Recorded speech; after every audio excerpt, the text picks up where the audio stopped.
Gold, trusted gold buyers. మీరు తాకట్టు పెట్టిన బంగారాన్ని విడిపించి ఈ రోజు ఉన్న మార్కెట్ ధరకు కొనబడను.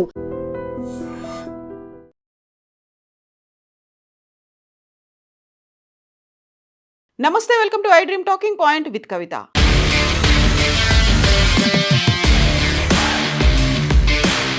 ఢిల్లీ ఎర్రకోట వద్ద జరిగినటువంటి బాంబ్ బ్లాస్ట్లో పాకిస్తాన్ కేంద్రంగా పనిచేస్తున్నటువంటి ఉగ్రవాదుల హస్తం ఉంది అనేది దర్యాప్తు సంస్థలు ఇచ్చినటువంటి నివేదిక ఆధారంగా బయటపడింది. అయితే అక్కడి నుంచి ఏ ఉగ్రవాద సంస్థ కూడా తామే ఈ పని చేశాము అనేటువంటి ప్రకటన ఇప్పటికీ చెయ్యకపోయినప్పటికీ పాక్ ఆక్యుపైడ్ కశ్మీర్ POKకి మాజీ ప్రధానిగా ఉన్నటువంటి అన్వరుల్ హక్ మేము చెప్పాము, చేసి చూపించాము అనేటువంటి ఒక మాటని మాత్రం చెప్పడం సంచలనంగా మారింది. పాక్ ఆక్యుపైడ్ కశ్మీర్, పాక్ ఆక్రమిత కాశ్మీర్కి ప్రధానిగా ఉన్నటువంటి మాజీ ప్రధాని అయ్యారు. ఇప్పుడు 2 రోజుల క్రితం తన మీద ఒక అవిశ్వాస తీర్మానం వేశారు. అందులో ఆయన ఓడిపోయారు. ఆ నేపథ్యంలోనే తాను నవంబర్ 17 అసెంబ్లీలో చేసినటువంటి ఒక ప్రకటన ఇప్పుడు కీలకంగా మారింది. మేము ముందే చెప్పాము, దాన్ని చేసి చూపించాము, అల్లా దయతో మా వీరులు ఆ పని చేశారు అనేటువంటి వ్యాఖ్యతో పాటుగా మీరు బెలూచిస్తాన్లో కలగ చేసుకున్నారు కాబట్టే మేము అక్కడ దాడులు చేయాల్సినటువంటి పరిస్థితులు ఏర్పడ్డాయి. మీరు బలూచిస్తాన్లో రక్తపాతం సృష్టిస్తే ఢిల్లీ కేంద్రంగా కశ్మీర్ అడవుల వరకు మా ప్రతాపం ఏంటో మేము చూపిస్తాము అంటూ చౌదరి అన్వరుల్ హక్ ఆయన ఈ వ్యాఖ్యలు చేశారు. కశ్మీర్లో POK అనేది పాక్ ఆక్యుపైడ్ కశ్మీర్గా ఆ ప్రాంతానికి సపరేట్గా ఒక అసెంబ్లీ ఉంటుంది, ఒక సపరేట్గా ప్రధానమంత్రి ఉంటారు. ఆ సమావేశం అక్కడ ఆయన చేసినటువంటి వ్యాఖ్యలు కీలకంగా మారాయి. భారత జోక్యం కారణంగానే ఆ ప్రతీకారంతోనే ఈ దాడి జరిగింది అనేటువంటి వ్యాఖ్యలు. ఇప్పటికైతే పాకిస్తాన్ దగ్గర నుంచి అధికారికంగా ఒక ప్రకటన రాలేదు, ఉగ్రవాద సంస్థల నుంచి ఒక ప్రకటన రాకపోయినప్పటికీ ఈ అన్వరుల్ హక్ చేసినటువంటి వ్యాఖ్యలతో పాటుగా అక్కడ ఉన్నటువంటి రక్షణ శాఖ మంత్రి, పాకిస్తాన్కి రక్షణ శాఖ మంత్రిగా పనిచేస్తున్నటువంటి ఖవాజా ఆసిఫ్ కూడా చేసినటువంటి వ్యాఖ్యలు భారత్తో పూర్తి స్థాయి యుద్ధం అవకాశాన్ని తాము తోసిపుచ్చలేము అనేటువంటి వ్యాఖ్యల్ని మరోసారి చేశారు. రెచ్చగొట్టేలా వ్యాఖ్యానించారు. ప్రాంతీయ ఉద్రిక్తతలు పెరుగుతున్నటువంటి నేపథ్యంలో పూర్తి అప్రమత్తతతో ఉన్నాము అనేటువంటి మాటను కూడా పాకిస్తాన్ రక్షణ శాఖ మంత్రి ఖవాజా ఆసిఫ్ చేశారు. ఇది పర్టికులర్గా ఢిల్లీ పేలుడు తర్వాత జరిగినటువంటి పరిణామాలు, ఆ తర్వాత పాకిస్తాన్ కేంద్రంగానే పనిచేస్తున్నటువంటి ఉగ్రవాద సంస్థల హస్తం ఇందులో ఉంది అనేటువంటి మాటని దర్యాప్తు సంస్థలు అనౌన్స్ చేసిన తర్వాత అటు అన్వరుల్ హక్ చేసినటువంటి వ్యాఖ్యలు కావచ్చు, ఖవాజా చేసినటువంటి వ్యాఖ్యలు కావచ్చు, ఇందులో పర్టికులర్గా మనము బలూచిస్తాన్కి మద్దతు ప్రకటిస్తున్నాము, లేకుంటే అక్కడ జరుగుతున్నటువంటి తిరుగుబాటుకి మన సంపూర్ణ సహకారం ఉంది అని భావిస్తున్నటువంటి పాకిస్తాన్, దాంతోపాటుగా అక్కడ ఉన్నటువంటి army, at the same time terrorist మూకలు మన మీద ఇలాంటి వ్యాఖ్యలు చేయడాన్ని భారతదేశం తీవ్ర స్థాయిలో అయితే దాన్ని ఖండిస్తోంది.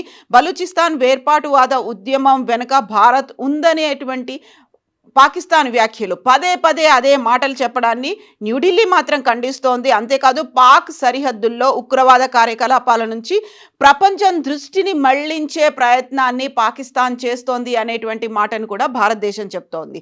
బలూచ్లో జరిగే హింసకు తమకు ఏమాత్రం సంబంధం లేదు అనే మాటని కేంద్ర ప్రభుత్వం పదే పదే చెప్పినప్పటికీ కూడా వెరీ రీసెంట్గా జరిగినటువంటి నవంబర్ 10 జరిగినటువంటి ఎర్రకోట దగ్గర బాంబ్ బ్లాస్ట్కి మేమే చేశాము అని ఇప్పుడు ఒక ప్రకటన రావడం అనేది అత్యంత తీవ్రంగా పరిగణించాల్సినటువంటి అంశంగా ఇప్పుడు భావిస్తున్నారు. ఎట్ ద సేమ్ టైం అక్కడ జైషే మహమ్మద్ ఉగ్రవాద సంస్థకి సంబంధించి కార్యకలాపాలున్నాయి. ఉమర్ నబీతో పాటుగా అల్-ఫలాహ్ యూనివర్సిటీకి చెందినటువంటి డాక్టర్లతో కూడా జైషే మహమ్మద్కి సంబంధించి సంబంధాలు కంటిన్యూ అవుతున్నాయి. వాళ్ళు ట్రైనింగ్ కూడా టర్కీకి వెళ్ళి ట్రైన్ చేసుకొని వచ్చారు. ఆ తర్వాత దాదాపు 400 కోట్లకు పైగా అక్కడ ఆర్థిక లావాదేవీల్లో అవకతవకలు జరిగాయి అనేటువంటిది ఈడీ కూడా ఐడెంటిఫై చేసింది. అల్-ఫలాహ్ యూనివర్సిటీకి చెందినటువంటి ఇప్పటికీ 9 మంది డాక్టర్లను ఐడెంటిఫై చేశారు. అరెస్ట్ చేసినప్పటికీ దాదాపుగా 10 మంది వరకు అజ్ఞాతవాసంలోకి వెళ్ళిపోయారు. అక్కడి నుంచి వాళ్ళు ఎక్కడికి వెళ్ళిపోయారు అనేది ఐడెంటిఫై ఇప్పటికీ చేయలేకపోయినప్పటికీ అల్-ఫలాహ్ యూనివర్సిటీ కేంద్ర అక్కడ వైట్ కాలర్ టెర్రర్ ఎకోసిస్టాన్ని డెవలప్ చేశారు. దాని వెనకాల జైషే మహమ్మద్ అనే ప్రధాన పాత్ర ఉంది అని భావిస్తున్న టైంలో ఇప్పుడు కీలకమైనటువంటి ఒక ఆధారాన్ని దర్యాప్తు సంస్థలు అయితే ఐడెంటిఫై చేశారు. అందులో ప్రధానంగా వైట్ కాలర్ టెర్రర్ మాడ్యూల్ని జైషే మహమ్మద్ సంస్థతో నేరుగా సంబంధాలున్నట్టుగా జమ్మూ కాశ్మీర్కి సంబంధించి పోషియానికి చెందినటువంటి ఒక ముస్లిం మత పెద్ద ఉన్నారు. మౌల్వీ ఇర్ఫాన్ అహ్మద్ ఆయన నెలకొల్పారు ఈ వైట్ కాలర్ టెర్రర్ మాడ్యూల్ని. ఈ మౌల్వీ ఇర్ఫాన్ అహ్మద్ నెలకొల్పారు. ఉగ్రవాదులతో తరచూ సమావేశాలను కూడా ఏర్పాటు చేస్తున్నారు. మౌల్వీ ఇర్ఫాన్ అహ్మద్తో పాటుగా బాంబ్ బ్లాస్ట్లో అది సూసైడ్ బాంబింగ్ కాదు, బలిదాన్ ఆపరేషన్ అని అనౌన్స్ చేసి బాంబ్ బ్లాస్ట్ కంటే ముందుగానే ఒక సెల్ఫీ వీడియోని రిలీజ్ చేసినటువంటి ఉమర్ నబీతో కలిపి ఈ మౌల్వీ ఇర్ఫాన్ అహ్మద్ కలిసి ఒక హ్యాండర్లుగా అక్కడ ఉన్నటువంటి జైషే మహమ్మద్కి ఇక్కడ ఒక మీడియేటర్లుగా హ్యాండల్స్గా కూడా వ్యవహరించారు. ఎర్రకోట పేలుకు పాల్పడినటువంటి డాక్టర్ ఉమర్ బిన్ కూడా హర్యానాలో అక్కడ ఉన్నటువంటి అల్ఫలాహ్ యూనివర్సిటీకి చెందినటువంటి డాక్టర్లని ఉగ్రవాదం వైపు మళ్లించడంలో ఈ మౌల్వీతో పాటుగా ఇర్ఫాన్ అహ్మద్తో పాటుగా ఉమర్ నబీ కూడా కీలకంగా వ్యవహరించారు అనేటువంటి మాటని దర్యాప్తు సంస్థలు అయితే ఐడెంటిఫై చేశారు.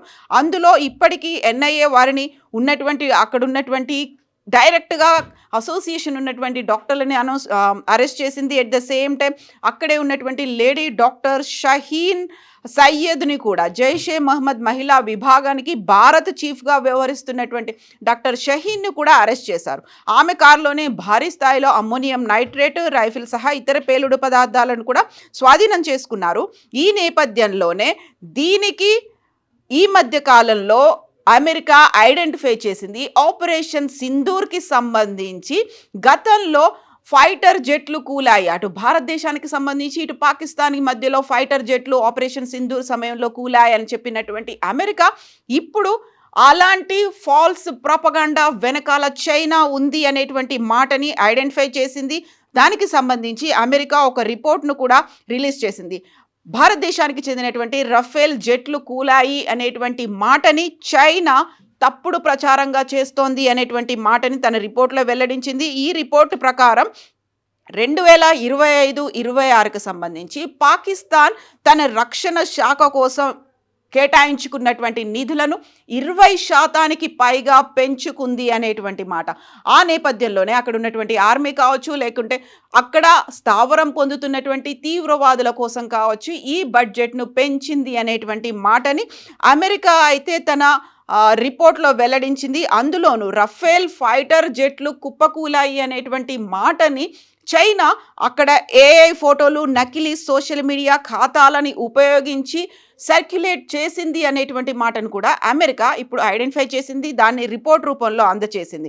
రఫేల్ జెట్లని మనం కొనుక్కోకుండా చేయడంతో పాటుగా తను తయారు చేస్తున్నటువంటి యుద్ధ విమానాలు ఏవైతే ఉన్నాయో వాటికి సంబంధించి వాటిని మనం కొనుక్కోనేలా ఒక క్యాంపెయినింగ్ కూడా నడిచింది. అందులోనూ జూన్ నెలలో చైనా పాకిస్తాన్కి 40 J-35 5th generation fighter జెట్లను అందజేసింది. KJ-500 విమానాలను కూడా, బాలిస్టిక్ మిసైన్లను కూడా పాకిస్తాన్కి అందజేసింది. ఎట్ ద సేమ్ టైం ఫ్రాన్స్కి చెందినటువంటి రఫేల్ యుద్ధ విమానాలకు సంబంధించి ఇలా ఫాల్స్ ప్రాపగాండా చేయడం వల్ల ఇండోనేషియా ఆ రఫేల్ యుద్ధ విమానాల్ని కొనుక్కోకుండా కూడా చైనా చేయగలిగింది అనేటువంటి మాటని ఈ రిపోర్ట్లో అమెరికా వెల్లడించింది. బట్ ఈ రఫేల్ యుద్ధ విమానాలని తయారు చేస్తున్నటువంటి ఫ్రాన్స్ మాత్రం దాన్ని గతంలోనే ఖండించింది. తమ రఫేల్ యుద్ధ విమానాలు కూలిపోలేదు అనేటువంటి మాటను కూడా చెప్పింది.